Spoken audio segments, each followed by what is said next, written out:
चला तर गाईज, आज आपण बाप्पाचा आवडता पदार्थ म्हणजे मोदक बनवूया। तर बघ, आम्ही कढईमध्ये 4 चम्मच तूप गरम करून घेतलं आहे। त्यात आता आपण टाकूया बेसन पीठ। त्याला चांगलं भाजून घ्यायचं आणि साखर ॲड करायची। साखर ॲड केल्यानंतर त्याला चांगलं विरघळू द्यायचं।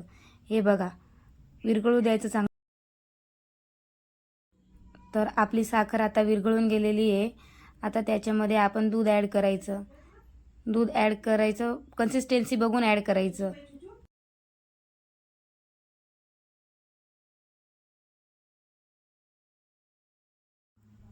तर असं दूध ॲड करायचं। अजून थोडंसं त्याला दूध लागेल तर अजून दूध ॲड करायचं त्याच्यामध्ये।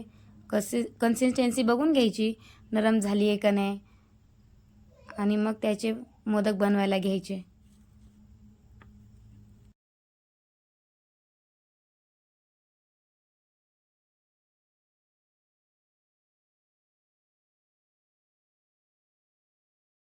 तर हे बघा, अशी कन्सिस्टन्सी असायला हवी त्याची।